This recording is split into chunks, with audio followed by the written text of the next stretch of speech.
पुणे महानगरपालिकेची निवडणूक तोंडावर असताना राष्ट्रवादी काँग्रेसच्या पवार गटाच्या शिलेदारानं एक मोठा धक्का सगळ्यांना दिलाय। पुण्यातील धनकवडी भागातून सलग 3 वेळा नगरसेवक राहिलेले आणि त्यापूर्वी राष्ट्रवादी काँग्रेसची सत्ता असताना स्थायी समितीचे अध्यक्ष राहिलेले विशाल तांबे यांनी अचानकच राजकारणातून निवृत्ती जाहीर केल्यानं राष्ट्रवादी काँग्रेसला पुण्यात मोठा धक्का बसलाय। हे तेच विशाल तांबे ज्यांनी काही दिवसांपूर्वीच दोन्ही राष्ट्रवादी काँग्रेसनं एकत्रित आलं पाहिजे अशी भूमिका घेतली होती। पवार गटाचे शहराध्यक्ष प्रशांत जगताप यांच्या भूमिकेच्या विरोधात ही भूमिका घेतल्यानं विशाल तांबे चांगले चर्चेत आले होते।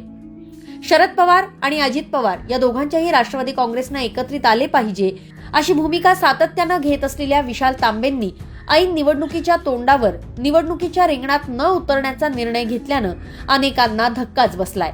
राष्ट्रवादी काँग्रेसचा धनकवडी भागातला चेहरा म्हणून विशाल तांबेंची ओळख आहे। मागील निवडणुकीच्या वेळी धनकवडीमधनं विशाल तांबे यांच्यासह राष्ट्रवादी काँग्रेसचे किशोर धनकवडे, अश्विनी भागवत विजयी झाले होते। वर्षा तापकीर या एकमेव भाजपच्या उमेदवारानं या वॉर्डमधनं विजय मिळवला होता। यंदा मात्र विशाल तांबे यांनी राजकारणातून निवृत्ती घेण्याचा निर्णय घेतल्यानं या पुणे महापालिकेच्या निवडणुकीत काय चित्र असेल या प्रभागाचं हे पाहणं महत्त्वाचं असणार आहे। दरम्यान आपल्या निवृत्तीविषयी सोशल मीडियावर पोस्ट करत तसंच परिसरातल्या नागरिकांना पत्रकांच्या माध्यमातून विशाल तांबे यांनी आपला निर्णय जाहीर केलाय। भली मोठी पोस्ट त्यांनी खरं तर सोशल मीडियावर लिहिलेली आहे आणि पत्रकांमध्ये सुद्धा छापली आहे। मात्र त्यातलं थोडक्यात त्यांनी काय लिहिलंय ते बघा।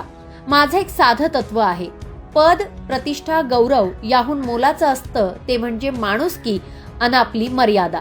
सध्याच्या राजकारणाचं बदलतं स्वरूप आणि आपली स्वतःकडून वाढणारी आगळीक अपेक्षा याला कुठेतरी आपणहूनच मर्यादा घालायला हवी हे मी ठरवलं आहे। राजकारणातून बाजूला होऊन राजकीय प्रवास थांबवत असलो तरीही समाजकारण, निस्वार्थ सेवा अशीच चालू राहील। तर अशा शब्दांमध्ये विशाल तांबे यांनी आपली भूमिका जाहीर केली आहे। आता या संपूर्ण पोस्टमध्ये राजकीय प्रवास थांबवत असल्याचं सांगताना त्यांनी पक्ष सोडण्याबाबत काहीही सांगितलेलं नाही। मात्र हा निर्णय म्हणजे पूर्णविराम नसून स्वल्पविराम आहे हे सांगायलाही विशाल तांबे विसरलेले नाही। याचाच अर्थ मोठी झेप घेण्याच्या तयारीत विशाल तांबे आहेत का अशी चर्चा सुद्धा पुण्याच्या राजकारणात सुरू झाली आहे। पुण्याहून अश्विनी जाधव केदारी यांचा रिपोर्ट, लोकमत व्हिडिओ।